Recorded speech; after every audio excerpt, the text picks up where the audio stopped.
JT politique musical cette semaine avec la commémoration de l'assassinat de Jacques Roseau à Montpellier et un chant des Africains interprété par le ténor Frédéric Bord. Oui, c'est lui avec les lunettes, l'ancien directeur de cabinet de Georges Frêche qui sera peut-être candidat aux législatives.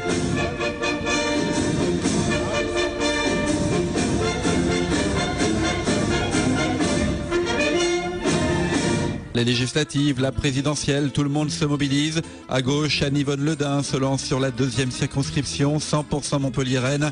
Et ça se passe à la paillade, sur les terres du sortant André Vézinet, qui va croiser son meilleur ennemi, Philippe Sorel.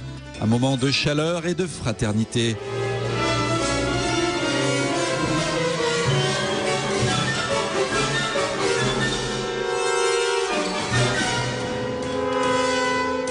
Ah, c'est formidable la politique, mais le président du Conseil général de l'Hérault ne se laisse pas impressionner par le sourire de son rival. Il dévoile des pouvoirs très spéciaux.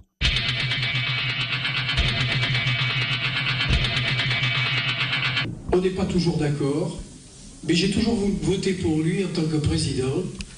Et j'ai toujours voté le budget du Conseil général. Moi, je fais des choix politiques, je les assume.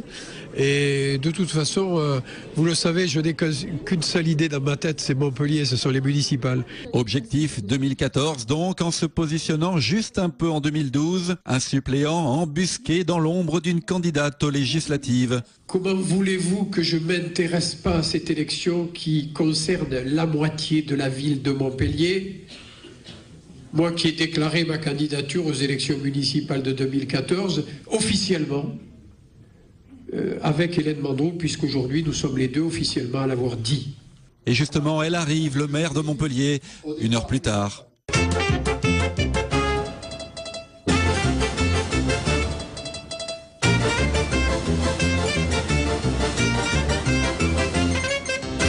Anne-Yvonne, tu as un héritage très lourd, très lourd.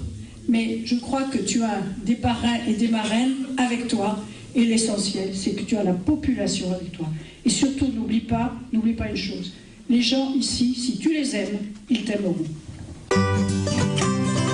Et voilà, c'est tout simple en fait, une campagne électorale et elle aussi, elle le sait bien, Nathalie Arthaud, la candidate de lutte ouvrière. Dans la bataille présidentielle, elle se concentre sur ses fondamentaux avec la bénédiction d'une certaine Arlette Laguillet. Dans cette économie capitaliste, tout est inversé.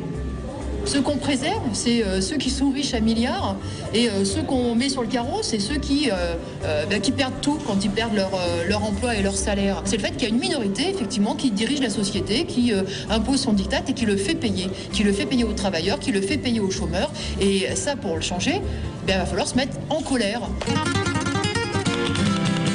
En colère contre la droite qui envoie ses ministres dans le Gard, Xavier Bertrand vient passer le week-end de Grosduroy soutenir Étienne Mouru, le député de la deuxième circonscription.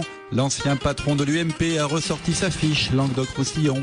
L'impôt, c'est dans l'ADN de la gauche et du Parti socialiste. Et je suis dans une région qui est hélas mal placée pour pouvoir donner des leçons. Et quand vous pensez que dans votre région, le fameux train de vie, 20% des impôts directs, servait à financer quoi? La communication de la région. Et je ne vous parle même pas de vos maisons de la région, où ça a coûté plus de millions d'euros qu'il y a de visiteurs par jour dans certaines d'entre elles. Si ça, c'est pas un scandale, c'est ça la gestion de la gauche. Et ils veulent nous donner des leçons.